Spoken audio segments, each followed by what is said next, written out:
કંપનીમાં પરિણામ પર ચર્ચા કરીએ. L&T ફિનાન્સ હોલ્ડિંગ્સના એમડી અને સીઈઓ સુદીપ્તા रॉय આપણી સાથે જોડાઈ ગયા છે.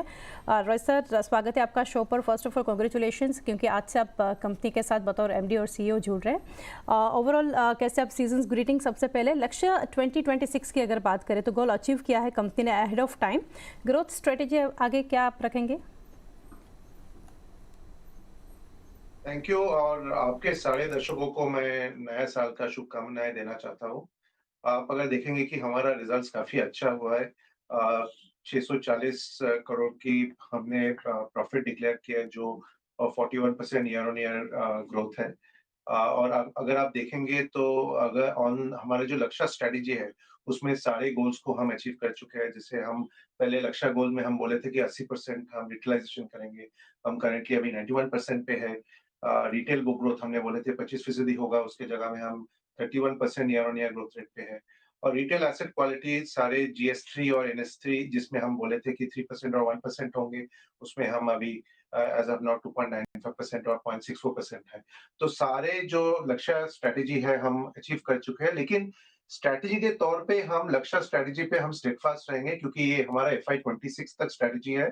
और हमारा अभी कोशिश है कि ये जो स्ट्रेटेजी है, इसको हम कैसे सस्टेनेबल और प्रेडिक्टेबल बना सके, जिसके बेसिस पे, जिसके आधार पे हमने इंटरनली जिसको हम बोलते हैं 5 पिलर्स ऑफ एग्जीक्यूशन, इस पे हम काम कर रहे हैं। और उसको आपको वो 5 पिलर्स ऑफ एग्जीक्यूशन पे हम 2 मिनट बोलना चाहेंगे। पहला पिलर है कि हम कस्टमर एक्विजिशन वेलोसिटी हम इंक्रीज करना चाहते हैं, to get in more customers into the organisation, new customers into the organisation, जिससे हम क्रॉस सेल इंजन को और भी स्ट्रॉन्ग कर सके। जो सेकंड पिलर है वो है कि क्रेडिट अंडरराइटिंग या कस्टमर को अंडरराइट करने का जो साइंस है, उसको हम और भी स्ट्रेंथन करें। अब तक तो वो काफी स्ट्रॉन्ग है, उसको हम और टेक्नोलॉजिकली एजाइल बनाने का कोशिश कर रहे हैं, using more technology in underwriting, वो हमारी कोशिश है।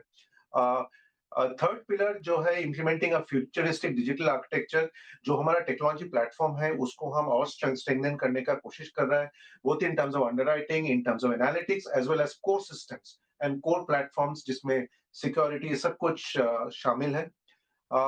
फोर्थ पिलर मार्केट में ब्रांड विजिबिलिटी बढ़ाने का है। आप देखेंगे कि नेक्स्ट कपल ऑफ क्वार्टर्स में हम मार्केट में इन terms of brand visibility and brand presence काफी हाइटेंड विजिबिलिटी रहेगा, उसके ऊपर हमारा काम चल रहा है।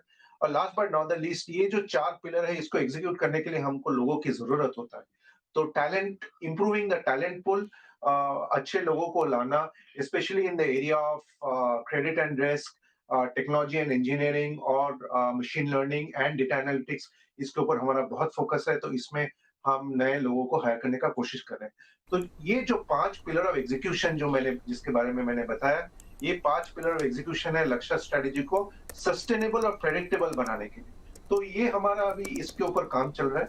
और हम अभी जैसे हमने गाइडेंस दिया है कि हम एक रिटेल फोकस्ड और predominantly retail financial services company बनना चाहते हैं, जिसमें हम काफी हद तक बन चुके हैं, क्योंकि 91% हम रिटेल है अभी। बट उसके ऊपर एक और पहलू है जिसको बोलते हैं retail fintech at scale, technologically enabled retail NBFC, जो हम बनना चाह रहे हैं। और उसके ऊपर हमारा एग्जीक्यूशन का काम चल रहा है। जी, डेफिनेटली सर. आगे जानना चाहेंगे, highest ever quarterly retail disbursement हम देख रहे हैं, तो सेगमेंटल ब्रेकअप कैसे रहेगा rural, farmer, two wheeler segment में या SME लोन्स पे? इसमें तो सारे बिजनेसेस कंट्रीब्यूट किया है, तो सारे बिजनेस से इक्विवेलेंट अमाउंट ऑफ ग्रोथ आया है। आप जैसे देखेंगे हमारा डिसबर्समेंट इस क्वार्टर में काफी one of the strongest disbursements in a quarterly disbursement, 14,531 crore की डिसबर्समेंट हुआ है, जो काफी स्ट्रॉन्ग डिसबर्समेंट है। और हमारे सारे बिजनेस लाइन से ये डिसबर्समेंट आए हैं। आप जैसे देखेंगे कि हमारा जो मेन बिजनेस लाइंस है, रूरल बिजनेस लाइंस या माइक्रो लोन्स जो बिजनेस है, वो काफी अच्छा परफॉर्मेंस किया है। Two wheeler business, farmer finance business, जिसमें हम ट्रैक्टर लोन और मेजॉरिटी कंट्रीब्यूटर है, होम लोन्स बिजनेस और लोन अगेंस्ट प्रॉपर्टी बिजनेस और SME business, all of them have contributed equally. तो ये हमारा काफी स्ट्रॉन्ग ग्रोथ ट्रैजेक्टरी है। और हम कॉन्फिडेंट है कि गोइंग फॉरवर्ड हम ये ग्रोथ ट्रैजेक्टरी, जैसे हमने लक्ष्य स्ट्रेटेजी में हमने बताया, ये growth trajectory 25% year on year growth trajectory in terms of retail disbursements हम मेंटेन कर पाएँगे और हमको लगता है कि अगर ये हम डिसबर्समेंट ट्रैजेक्टरी मेंटेन कर पाएँगे, तो हम प्रॉफिटेबिलिटी ट्रैजेक्टरी भी मेंटेन कर पाएँगे। जी। रॉय सर, और अपडेट एक लेना चाहेंगे कंपनी के जो मर्जर अपडेट है ऑन सिंगल लैंडिंग एंटिटी, इसके ऊपर क्या अभी अपडेट फिलहाल कहाँ पर देख रहे हैं? तो पहले हमारे पास जो आपको जैसे पता होगा Larsen and Toubro financial holdings L&T finance holdings एक सीआईसी था, एक होल्डिंग कंपनी था उसके अंदर, उसके नीचे हमारा एक एल&टी फाइनेंस एक कंपनी था, एक एल&टी इंफ्रा क्रेडिट लिमिटेड एक कंपनी था। तो हमने इस क्वार्टर में हमने ये 2 कंपनी का merger with L&T finance holding हमने कंप्लीट कर चुका है, जिसमें हमने अभी एक सिंगल लेंडिंग एंटिटी बन गया है। इसके कारण हमको काफ़ी ऑपरेशनल एफिशिएंसी आया है।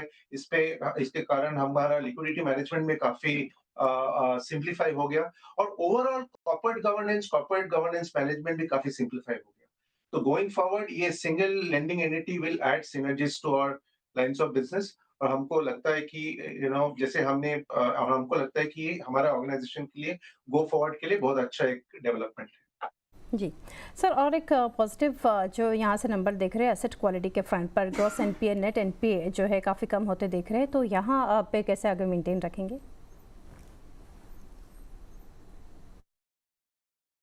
देखिए, जैसे हम बोला है कि हम लक्ष्य स्ट्रैटेजी पे हमने जीएसटी 3% और एनएससी एट 1% हमने बोला है, तो वैसे ही अभी रिटेल हमारा जो जीएसटी और एनएससी है वो उससे नीचे है अभी। तो हम एक डाउनवर्ड ग्रोथ ट्रैजेक्टरी मेंटेन करने का कोशिश करेंगे। और जैसे मैंने आपको बोला, हमारा जो 5 पिलर ऑफ एग्जीक्यूशन है, उसमें एक पिलर ऑफ एग्जीक्यूशन है improving credit quality and improving credit administration. तो तो हम हमारा focus always is on credit risk and it's a very strong focus on credit risk. So हमको लगता है कि going forward we are very focused on credit risk and going forward we are very careful in हम जो lending करते हैं उसमें हम बहुत care लेते हैं और ये पूरा credit administration function using latest digital technology and analytics हम काफी strengthen करने का कोशिश कर रहे हैं। तो हमको लगता है कि going forward हम एक अच्छे और stable asset quality trajectory हम दे पाएंगे। जी डेफिनेटली। सर, अभी बात करते हैं कंसोलिडेटेड नंबर्स एनआईआई और नेट इंटरेस्ट मार्जिन्स के फ्रंट पर। एनआईआई जो यहाँ से काफ़ी, वहाँ पे भी स्ट्रॉन्ग नंबर्स है, गाइडेंस क्या रहेगा इसके लिए? देखिए कंसोलिडेटेड निम टोटली तो निम ग्रो हुआ है क्योंकि हम पहले मिक्स ऑफ होलसेल और रिटेल कंपनी थे। अभी जैसे जैसे हम ज्यादातर रिटेल बनते जा रहे हैं, 91% अभी रिटेल है। तो आप जैसे को पता है कि रिटेल प्रोडक्ट्स की यील्ड लेवल्स हाई होते हैं। तो वैसे जाते जाते हमारा निम निम में हमारा इंक्रीज है और हमारा जो लायबिलिटी स्ट्रेटेजी है, अगर आप आपका हमारा कॉस्ट ऑफ फंड्स देखेंगे जो हमने हमारा प्रेजेंटेशन में डाले हैं, उसमें सिर्फ क्वार्टर टू एफआई 24 और क्वार्टर 3 एफआई 24 में सिर्फ 2 बेसिस पॉइंट्स की इंक्रीज है। तो हमने हमारा कॉस्ट ऑफ फंड्स प्रोफाइल काफी स्टेबल रहा है। लेकिन going forward depending upon the inflation trajectory, जैसे इकोनॉमी का इन्फ्लेशन ट्रैजेक्टरी रहेगा और आरबीआई का अगर डाउनवर्ड रेट साइकिल चालू होता है, तो हमको लगता है कि उसमें हमारा निम इंक्रीज होने का थोड़ा चांस है। एज ऑफ नाउ हम कोशिश करेंगे कि हमारे जो रिटेल प्रोडक्ट्स है उसका यील्ड्स हम मेंटेन करें और हमारा कॉस्ट ऑफ फंड्स जितना पॉसिबल है, कॉस्ट ऑफ फंड्स एक स्टेबल ट्रेजेक्टरी में मेंटेन करें so that we are able to give a stable NIM going forward at least for the next couple of quarters. और सुदीप्ता सर, आगे समझेंगे हम कंपनी का जो फोकस है टू डेवलप डिजिटल फिनेंस, इसके ऊपर क्या अपडेट, क्योंकि company specially not only in urban but rural पे भी आपका फोकस है, तो फिनटेक एट स्केल जो है आपका प्रोग्राम, इसके ऊपर समझाइए थोड़ा। देखिए, इसमें 2-3 चीज़ है। पहले तो जैसे मैंने आपको बताया कि हम पूरा काफ़ी इन्वेस्टमेंट कर रहे हैं इन digital and technology, both in terms of digital infrastructure, also in terms of people. तो इसमें हमारा पहला जो है, हमारा जो प्लैनेट ऐप है, जो हमारा डी2सी ऐप है, इसमें ऑलमोस्ट 7.2 मिलियन, 72 लाख का डाउनलोड है। इसमें काफ़ी अच्छा एक्टिविटी हमको दिख रहा है। इसमें ये जो ऐप है, प्लैनेट ऐप है, ये सोर्सिंग के लिए भी यूज़ होता है, ये कलेक्शंस के लिए यूज़ होता है, ये सर्विसिंग के लिए भी यूज़ होता है। और अगर आप देखेंगे कि हमने फॉर एग्जांपल सर्विसिंग में 67% of the customers who have downloaded planet app, जिसने प्लैनेट ऐप डाउनलोड किया है वो सर्विसिंग के लिए प्लैनेट ऐप यूज़ करे। जैसे स्टेटमेंट अकाउंट्स हो, जैसे सर्विस रिक्वेस्ट हो, जैसे अमाउंट शेड्यूल हो, सारे ये प्लैनेट ऐप से वो लोग डाउनलोड करके अपना सर्विस जो रिक्वेस्ट है वो ऑटोमेटिकली फुलफिल करते हैं। तो ये प्लैनेट ऐप हो गया एक साइड का। दूसरा है कि जैसे हमारा सारे कस्टमर जर्नीज़ है, डिजिटल कस्टमर जर्नीज़ है, जो ऑन द वेब है या ऑन प्लैनेट ऐप है, इसके ऊपर हम रिवर्क कर रहे हैं सारे जर्नीज़, सो दैट हमारे सारे कस्टमर्स के जो फ्रिक्शन फ्री जर्नी है, इसके ऊपर कस्टमर का जो यूजर एक्सपीरियंस है, इसको बेहतर किया जा सके। और last but not the list, जो क्रेडिट एडमिनिस्ट्रेशन हो, आए चाहे ये ब्यूरो इंटीग्रेशन के साथ हो या अकाउंट एग्रीगेटर इंटीग्रेशन के साथ हो, या हम एक नया डिजिटल क्रेडिट इंजन बनाने का कोशिश कर रहे हैं, जिसको बोलते हैं मार्केट से हम ऑर्थोगोनल ट्रस्ट सिग्नल्स या जो और क्रेडिट इनसाइट्स, ये क्रेडिट इंजन में हम इंजेस्ट कर सके, ये भी एक डिजिटल इंजन हम बना रहे हैं। तो तीनों तरफ से, क्रेडिट के तरफ से डिजिटल टेक्नोलॉजी यूज कर रहा है, प्लेटफॉर्म के तरफ से डिजिटल टेक्नोलॉजी यूज कर रहा है, या D2C के तरह जैसे हमारा प्लैनेट ऐप का जो फ्रंट एंड है, उसके तरह डिजिटल टेक्नोलॉजी उसमें हम इम्प्रूवमेंट करने का कोशिश कर रहे हैं। तो ये तीनों एक्सिस मिला के हम जो ऑर्गेनाइजेशन का फ्रंट एंड है, उसको हम एक फिनटेक की तरह निम्बल बनाना चाहते हैं। और इसीलिए हम बोलते हैं कि हमारा जो लक्ष्य है, apart from the financial matrix of लक्ष्य, हमारा और एक लक्ष्य है कि हम एल&टी फाइनेंस को कन्वर्ट करें into a retail financial services company with fintech ethos, जिसको हम फिनटेक एट स्केल बोलते हैं। जी सर, अभी बात करते हैं ESG और CSR, जो एक काफ़ी इंपॉर्टेंट सेगमेंट है आपकी कंपनी का, तो कंट्रीब्यूशन यहाँ से कैसा आप देख रहे हैं और प्लान्स फॉर 24 कैसे है? अब देखिए, हम ESG CSR पे तो हमारे ज्यादातर कस्टमर रूरल एरियाज में है।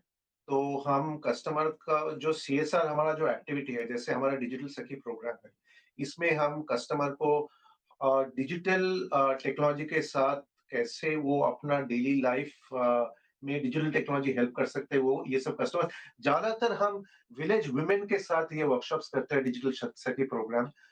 जैसे हमारा CSR प्रोग्राम में कहीं पे, जैसे हमारा आपको पता होगा कि चेन्नई में फ्लड हुआ था, तमिलनाडु में फ्लड हुआ था, during this flood events also हम काफी हेल्प करते हैं हमारे कस्टमर्स को in this areas as part of our CSR outreach. हमारा जो हम प्लांटेशंस काफी किए हैं, और आपको पता होगा कि EV प्रोग्राम्स फॉर एग्जांपल, हम large two wheeler financing company है। हमने ऑलमोस्ट 11,000, एक्चुअली हमने 25,000 टू व्हीलर हमने फाइनेंस किया ड्यूरिंग ये क्वार्टर, हमने फाइनेंस किया। और EV financing is a part of ESG positive initiative. हमारे जो ब्रांचेस है, हमारे जो काफी ब्रांचेस है, उसमें हमने उसको ग्रीन पावर में कन्वर्ट किया है। 36% ऑफ आवर टोटल कंजम्पशन, जो इलेक्ट्रिसिटी कंजम्पशन है, जिसको हमने ग्रीन पावर में कन्वर्ट किया है। तो ऐसे छोटे-छोटे जो हम इनिशिएटिव कर सकते हैं, एंड हमको कहे कि छोटे initiative adds up to the whole. So we are all focused on doing the small initiatives that adds up to the whole ESG initiatives for our organization. जी, और सर लास्टली समझना चाहेंगे बजट अभी जो आ रहा है, तो एक्सपेक्टेशंस फॉर इंडस्ट्री और sector को लेकर क्या बनते हैं आपके? Her budget has been good both for the urban segment as well as for the rural segment. जैसे इस साल बजट शायद वोट ऑन अकाउंट है, इसलिए हमको बहुत ट्रांसफॉर्मेटिव इनिशिएटिव्स को हम एक्सपेक्ट अभी नहीं कर रहे हैं। बट हमको लगता है कि जो भी इनिशिएटिव्स होगा, वो आइदर अर्बन के लिए भी हो या रूरल के लिए हो, वो हमारे कस्टमर्स के लिए अच्छी होगा, नेशन के फॉर आवर सिटीजंस अच्छी होगा। और आवर सिटीजंस के लिए अगर अच्छे इनिशिएटिव्स होता है, तो फाइनली बिजनेस के लिए भी पॉजिटिव इम्पैक्ट ही होता है। जी, सुदीप्ता सर, काफ़ी डिटेल्स आपने हमारे साथ शेयर की। थैंक यू जुड़ने के लिए and best wishes for coming quarters. L&T Finance